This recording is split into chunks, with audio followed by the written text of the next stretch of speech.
She was a sexy young woman with a weakness for men in uniform. She flirted with the guys. She gets you going. She was one of those individuals that seems to like police officers. She even married one.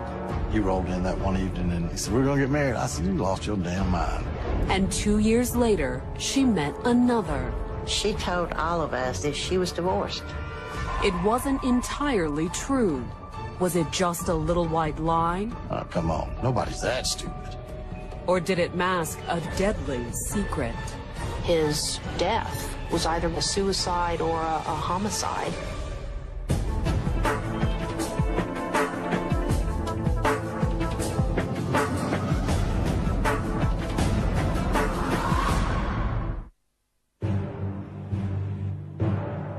At around 10 a.m. on the morning of January 22, 2001, a couple of Forsyth County, Georgia firefighters arrived at the apartment of Randy Thompson. It wasn't exactly an emergency call. Several of his friends called and he didn't answer the phone, and they went over there to see why Randy wasn't answering his cell phone or his home phone.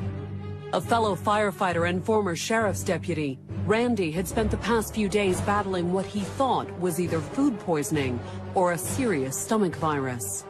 He was vomiting a lot, actually dry heaving because I'm sure there was nothing there, but very, very sick. He'd even been to the emergency room a few days earlier.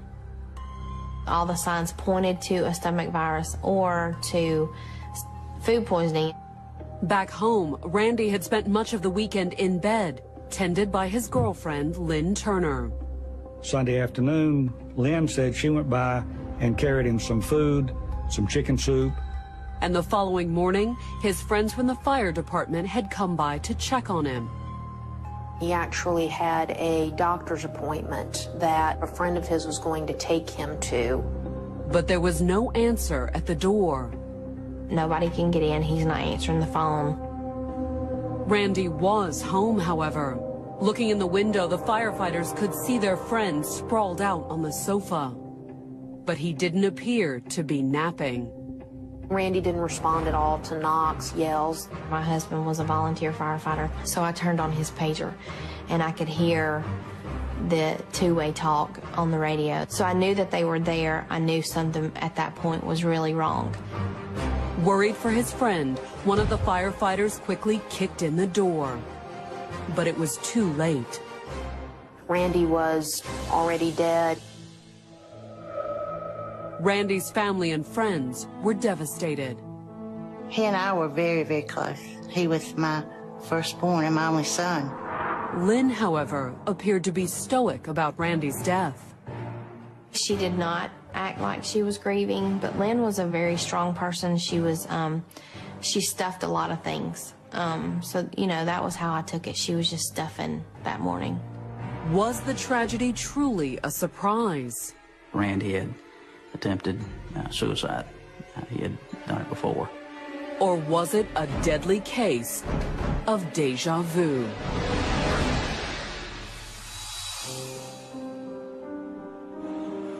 A curvy brunette in a brand new Camaro.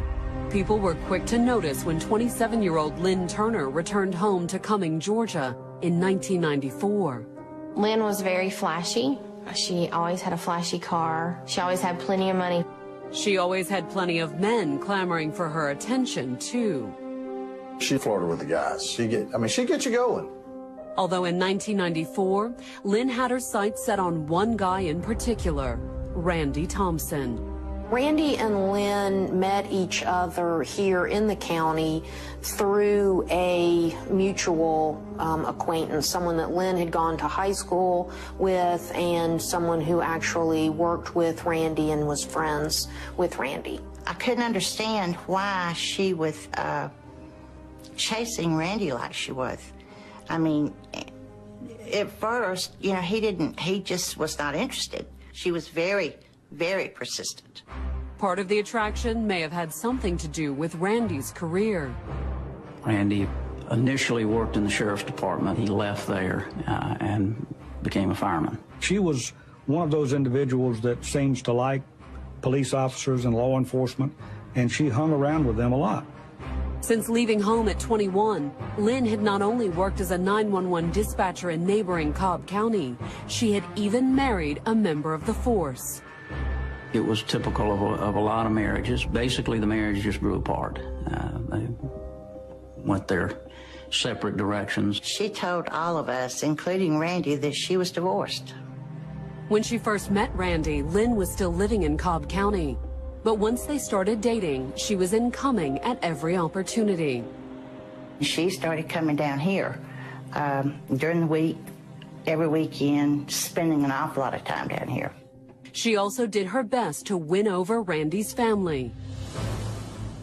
Christmas 1994, she showered the family with gifts. She bought my husband and I a real nice stereo and CD thing combined, you know. Bought our two daughters nice gifts from Victoria's Secret. You know, I mean, we had just met the girl, and here she was buying all this extravagant stuff. 3 months later, Lynn was back home for good. She and Randy moved into an apartment here in Cumming. It was only temporary. That summer, Lynn discovered she was pregnant. She began preparing for the new addition by buying a house. It was a ranch. It was all one level, a big open area, which was like dining room, living room, kitchen. And the house was only one of Lynn's many purchases. She furnished the house, and she had helped Randy buy a new car, and she was just having everything new all the time. And I finally asked her, how can you afford this? And she said that it was her inheritance from her grandmother. Lynn gave birth to a baby girl in January of 1996. She was a very loving mother. She was a very good mother. But just as Lynn appeared to be settling down, her relationship with Randy became increasingly unstable.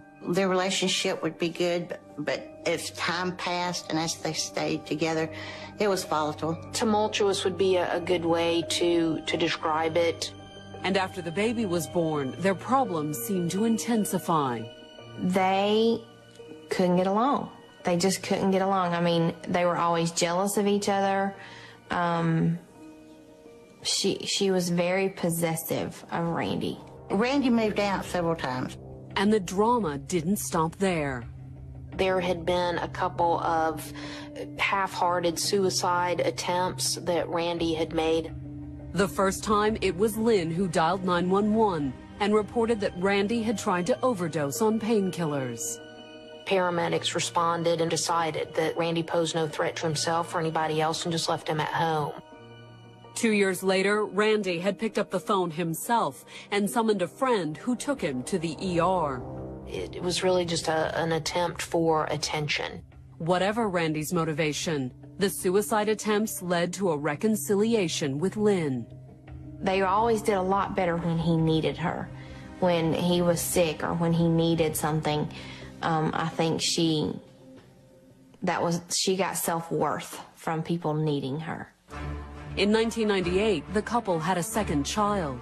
But by April of 1999, Randy had moved out again. And this time, he said it was for good. Randy finally decided that he couldn't take it anymore. They had just had it. They were like oil and water. Randy wasn't entirely out of Lynn's life, however. The couple did have 2 children together. Once they split up and Randy moved out, they still stayed in contact with each other. There was definitely a connection there. But there was plenty of animosity, too. Randy would call to make arrangements to see the children, and if Randy did the least little thing to make her mad, she wouldn't let him see them. In October of 2000, minor sinus surgery produced some major side effects on Randy's health. He had had a lot of problems. He had a staph infection. He had had a stent put in, close to his heart to give him intravenous antibiotics. By the following January, Randy appeared on the road to a full recovery. He was supposed to have that stent out because he was better. There were signs his relationship with Lynn might improve, too. In the middle of the month, Lynn called and suggested the family get together for dinner at a local steakhouse. Friday night, Randy had had dinner with Lynn and their children. Randy was still hoping, because of the children, he wanted to work things out with her and make the children a home. Afterwards, they went back to Lynn's for dessert. But Randy didn't stay the night. I had called him that night to see how things had gone, and he said, not well. And unfortunately for Randy Thompson, things wouldn't get any better.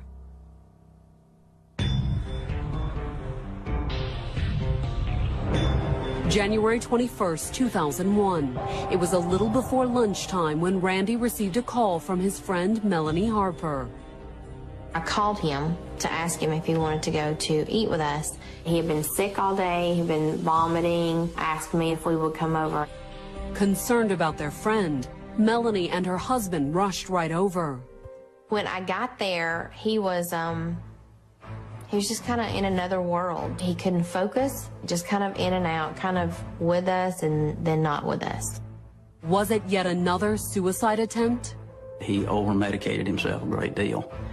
As a matter of fact, they gathered up all the pills in the house and flushed them because they were afraid that he had overdosed and that he would lose his job.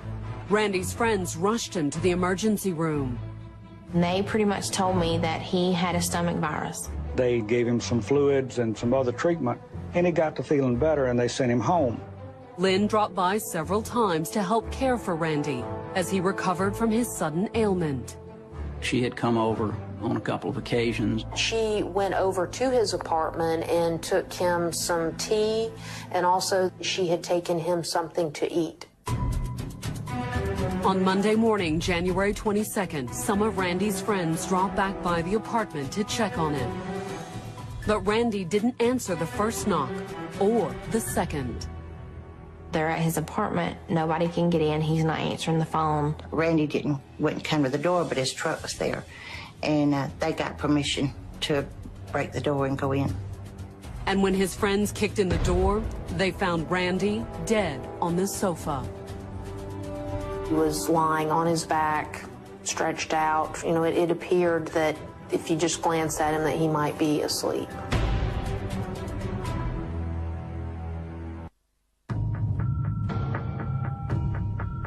On January 22nd, 2001, friends found Lynn Turner's boyfriend, Randy Thompson, lying dead on his sofa. He was only 32 years old. He was young, and he had just been to see his physician on Friday. He had been feeling so sick for several days. He's throwing up, he's violently ill, and they take him to the hospital. During the visit, the doctors had diagnosed a stomach virus or possibly food poisoning. Neither was typically fatal. Could there have been complications? Randy had recently suffered from a fairly serious staph infection. There was some thought that perhaps his death was related to that infection. Maybe the antibiotic was too strong for his system, because I think they have to treat that pretty aggressive. But during Randy's autopsy, the state medical examiner made a startling discovery. It looked as if a foreign substance had overwhelmed Randy's system. But it wasn't an antibiotic. I looked at all the slides on Randy Thompson, and I saw that there were crystals in his kidneys that looked like ethylene glycol crystals. Ethylene glycol is a chemical that cannot be produced naturally in the body. The only way that ethylene glycol could end up in a person's body would be for it to be ingested. Primarily found in antifreeze, ethylene glycol is readily available, and in the right doses, it can be deadly.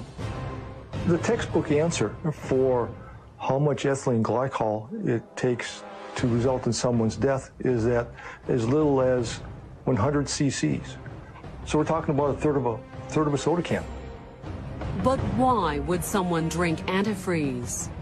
The vast majority of ethylene glycol deaths that we see in our office are suicides. Randy did have a history of suicide attempts. Had he finally succeeded? Or was there another explanation? What if Randy didn't know he was drinking antifreeze? Ethylene glycol is odorless and tasteless, except for a slightly sweet taste. So if I take regular antifreeze, and especially some that may be clear, and put it in any food, you're not going to know it's there. His death was either going to be a suicide or a homicide.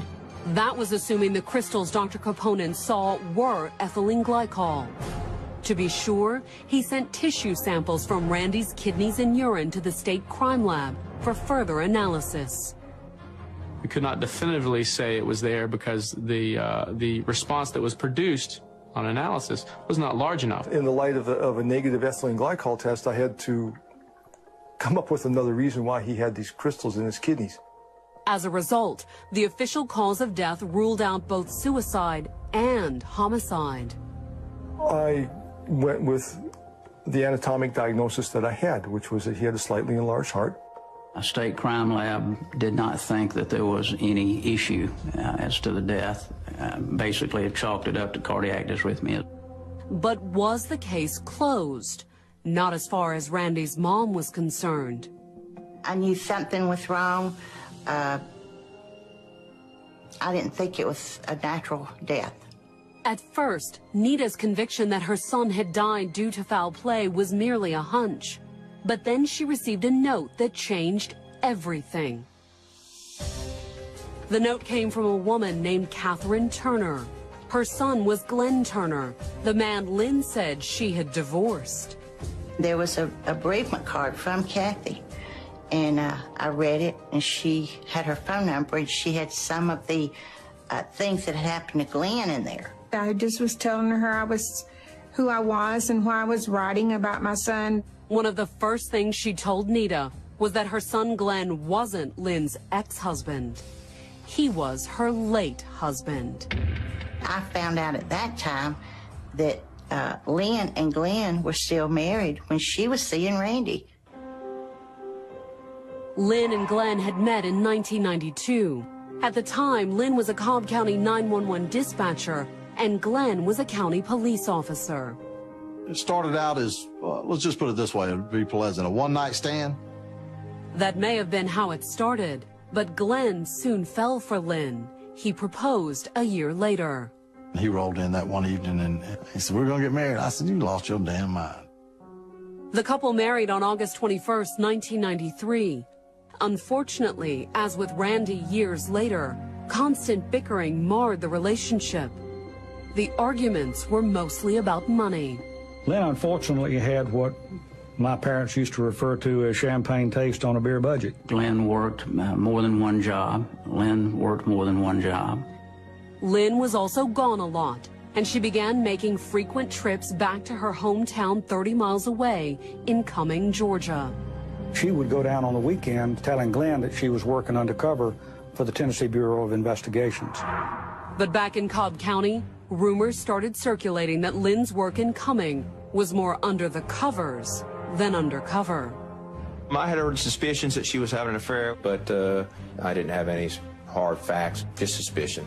He had to know deep down in she was doing something, because you got your new bride and you stopped having sex after about probably 60 days, 90 days into the marriage. She said she had a female problem. Oh, come on, nobody's that stupid. But when Glenn suddenly fell ill on March 2nd, 1995, Lynn was there to take him to the emergency room. Doctor said, "I think you got a virus." You know, something like that. You know, 24, 48 hours, you know, you'll be all right. Send him home. The next morning, it appeared that Glenn was feeling better. Lynn made him a light lunch before going out to run errands. He got up and drank some stuff, ate some stuff, some Jell-O. When Lynn returned, she had found Glenn sprawled out on the bed, not breathing. Minutes later, Glenn's colleagues received an alert no cop wants to hear. My pager went off, and it had 63 on there, and 63 meant signal 63, officer down. Glenn Turner was dead, and according to the autopsy, it was due to natural causes. The medical examiner told me that, you know, he'd had an enlarged heart. That'll happen to him because they're physical and they do a lot of, you know, workouts and stuff, and then all of a sudden they quit. It was the same diagnosis Randy's mother received.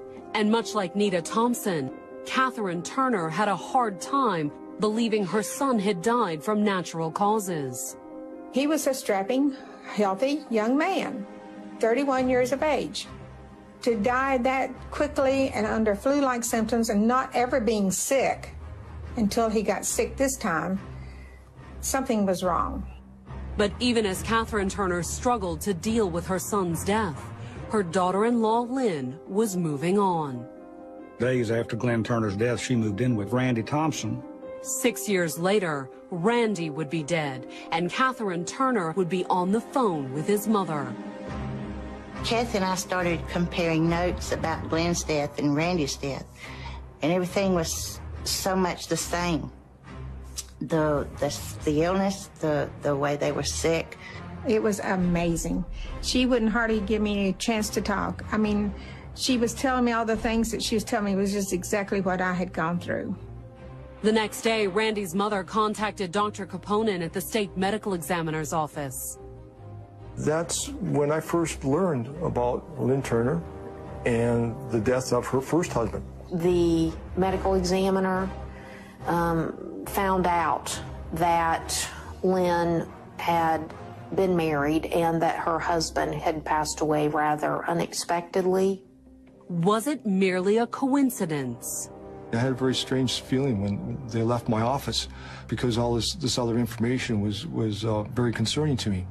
And so at that point, I went and talked to the toxicologist and see what they could do about re-examining their data. And when the toxicologist recrunched his numbers from Randy's toxicology analysis, he realized he'd made a critical mistake. In fact, what I thought was an insignificant quantity of ethylene glycol was actually 10 times larger. The medical examiner ruled Randy Thompson's death to be a homicide by ethylene glycol. Forsyth County authorities immediately opened a murder investigation, and Lynn Turner was at the top of their suspect list. She was the person who had been with him shortly before he became ill, so she had the opportunity. And if Randy had been murdered, what about Glenn Turner? I got a copy of Glenn's autopsy report, and I reviewed the microscope slides.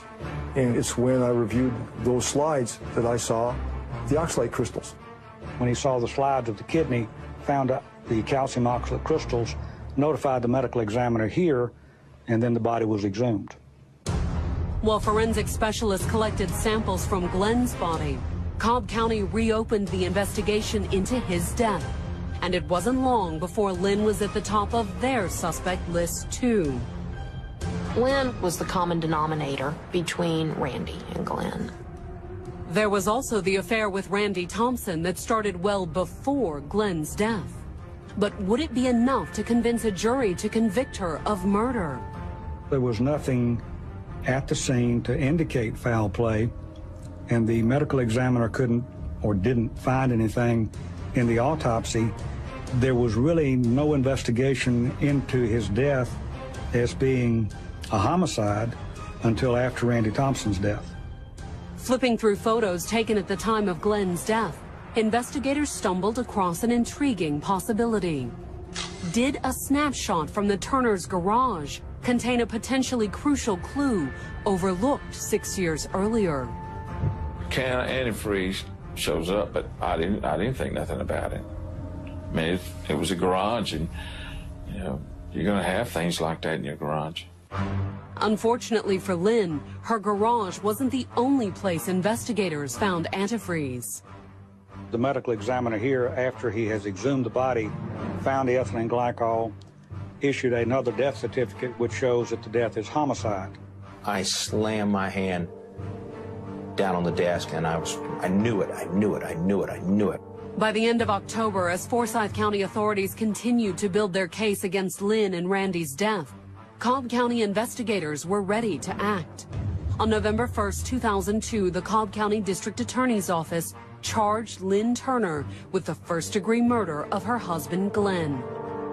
Lynn was indicted on 1 count of murder, and she ultimately turned herself in to the Cobb County Sheriff's Office. Coming up, prosecutors struggled to put the poison in Lynn's hands. This was a circumstantial case entirely. And Lynn prepares to face a jury of her peers. Lynn, people are calling you a murderer. Is that true?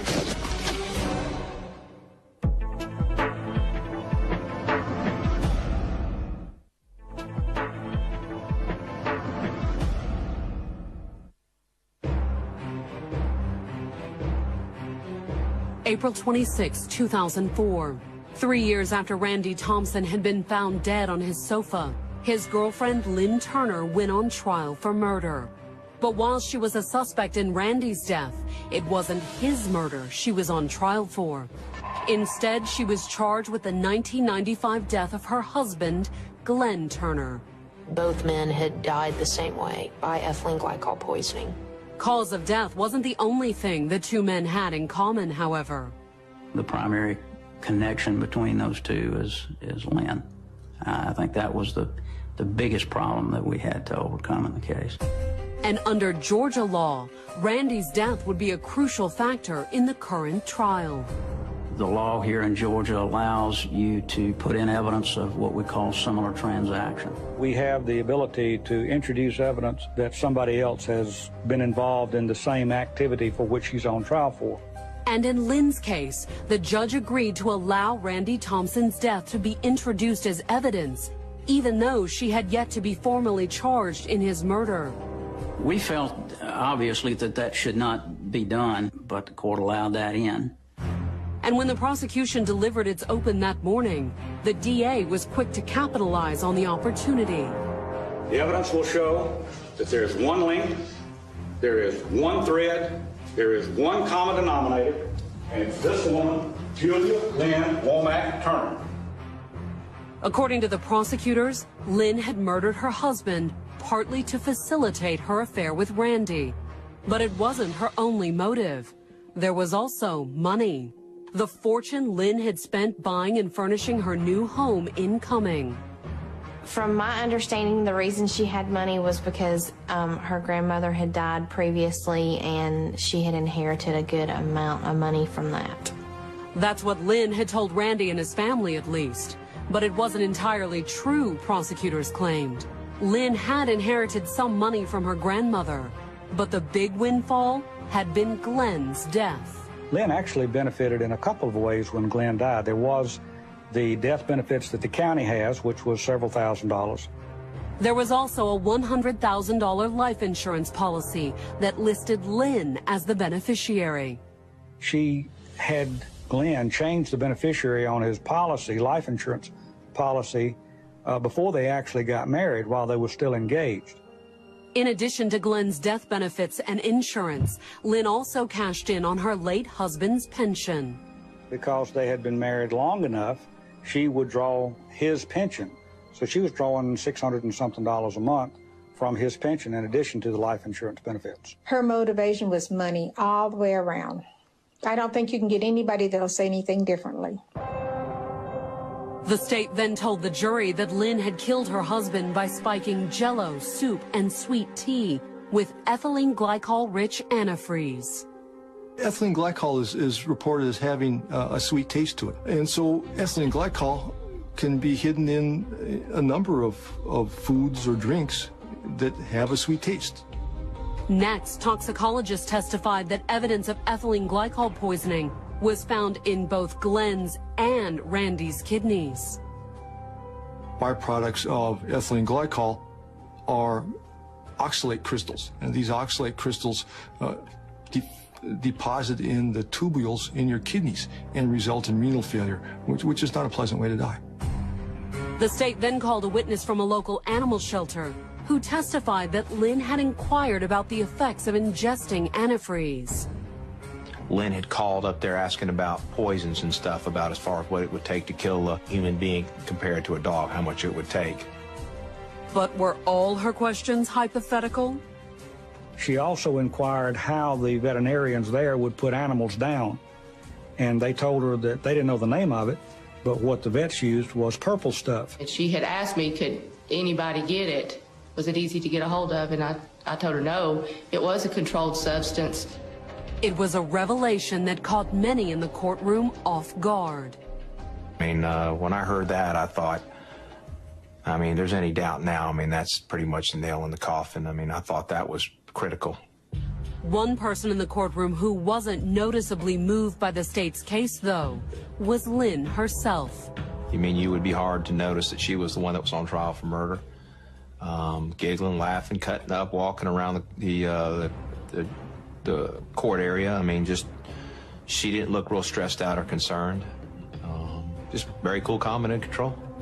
Why was Lynn so unconcerned about the charges against her? According to her attorney, part of it was simply her personality. She doesn't show emotion very well. That's the way she is. She internalizes everything. But as her defense team pointed out in their opening arguments, Lynn also had reason to be confident. The prosecution's case had one large problem. There was no physical evidence that could prove Lynn had introduced the antifreeze into Glenn's system. Who introduced it, if it was introduced? The state cannot show that in this case. I think most prosecutors would like to have as much tangible evidence as you can have. In this particular case, we didn't really have that much. In fact, Lynn's counsel argued that the presence of oxalate crystals in Glenn's kidneys didn't necessarily mean he was poisoned at all. Some crystals are formed naturally. There is ethylene glycol in some embalming fluid. The funeral home, when we were dealing with the investigation of the case, could not find the records of what embalming fluid was used. He also attacked the methodology that was used in testing the bodily organs to determine whether or not there was any ethylene glycol present in Glenn Turner's internal organs. But in their closing arguments to the jury, the prosecution countered the defense's claim by reminding jurors that Randy's kidneys had also contained evidence of ethylene glycol. It would be highly unlikely that two people would die of exactly the same poisoning and have a relationship with one woman. But highly unlikely didn't necessarily mean beyond a reasonable doubt. Would the jury believe the state's circumstantial case was enough to convict? This was a circumstantial case entirely, and that is sometimes a little more difficult to convince a jury just based on these circumstances.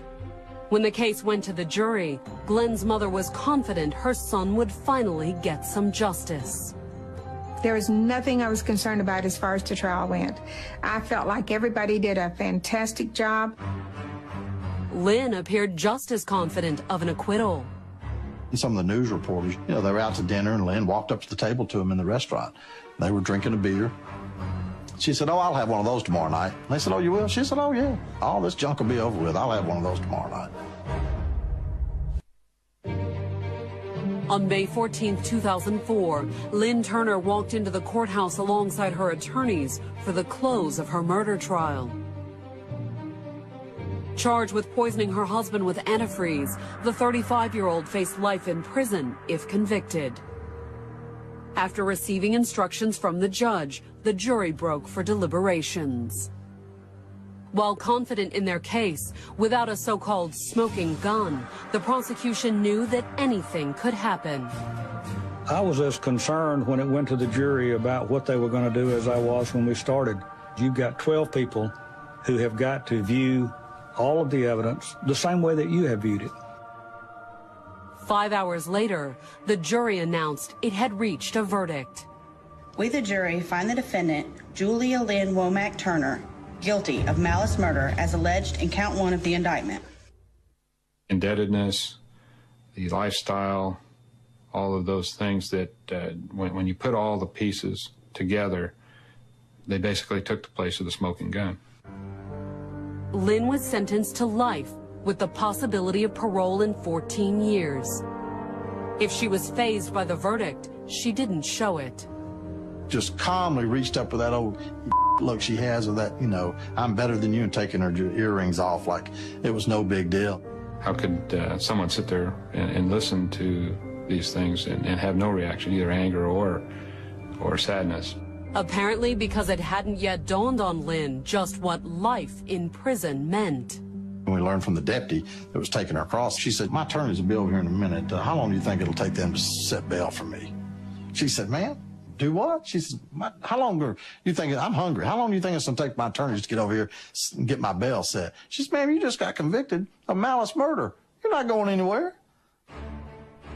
Actually, she would be going somewhere, to a Georgia prison to serve a life sentence for murder. But she was back in court in October of 2004. There, 5 months after being convicted of killing Glenn Turner, she was formally charged with the murder of Randy Thompson. Charging you with murder, having committed the crime of murder. How do you plead? Guilty or not guilty? We plead not guilty, Your Honor. Forsyth County authorities saw things differently, of course. According to the indictment, Lynn had followed up Glenn's murder by poisoning Randy almost 6 years later. And once again, the alleged motive was insurance money. With Randy, she stood on one policy to get $200,000. Lynn's motivation was money and greed. That's all she thought about, was money and what she could get with the money. Lynn's second trial began on March 12, 2007, and this time the stakes were much higher. The prosecution had filed its intention to seek the death penalty, so the jury is the one who determines punishment in that circumstance. They had the choice of life with a possibility of parole, life without parole, or death. But while the stakes had certainly risen, the prosecution's open would have sounded awfully familiar to anyone who had followed Lynn's first trial. The state's evidence, witnesses, and case against Lynn remained largely the same. Anytime that the prosecution has what's called a similar transaction, where you had this first case that was so much like our case, and then that there had been the conviction, that always helps.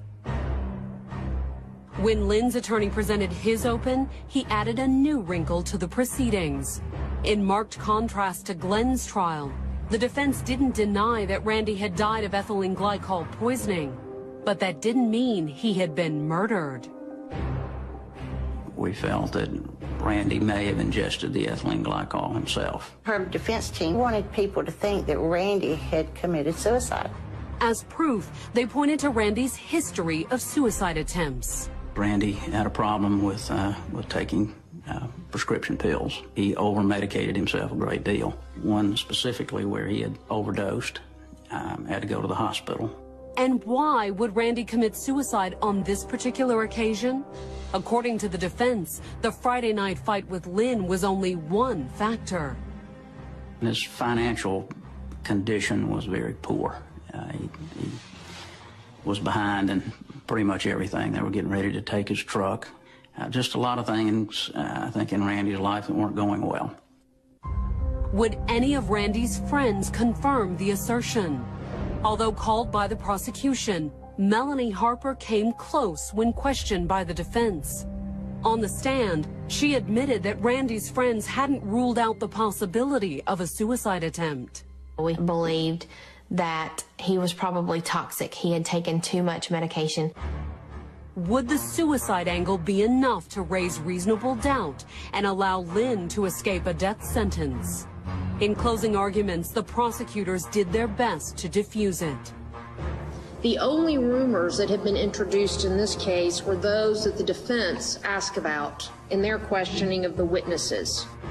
Instead, the prosecution asked that the jurors focus on the facts and the unlikely set of coincidences that connected Randy and Glenn. There were so many similar circumstances that was amazingly alike. I mean, freakishly alike. But according to the prosecutors, the ultimate thing Glenn and Randy had in common was the woman who killed them.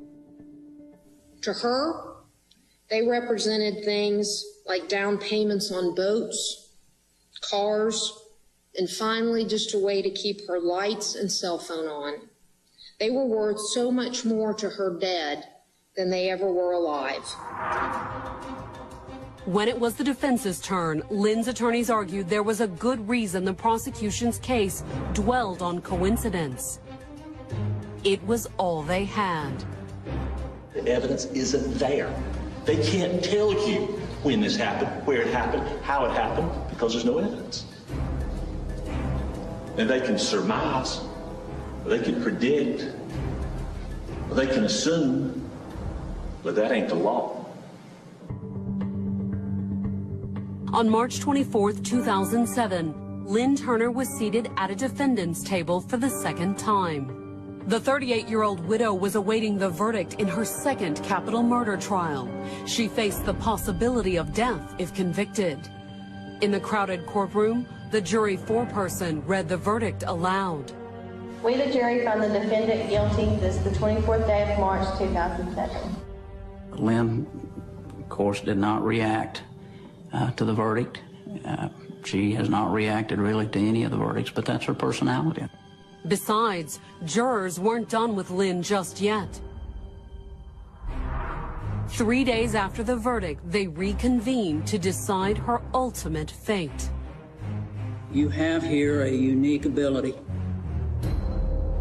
You can save a life, or you can take a life. The jury had the choice of life with a possibility of parole, life without parole, or death. And in Forsyth County, she received a sentence of life without parole. I was disappointed.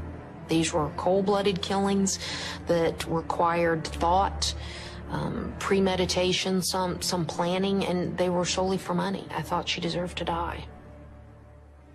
For Glenn and Randy's loved ones, though, the fact that Lynn will never be able to hurt another cop's family is justice enough. I just wanted her to be put where she could not hurt anybody else and not put another family through what she had put the Turners and us through. She's a very cruel woman, and she's getting her punishment. And I just leave her be.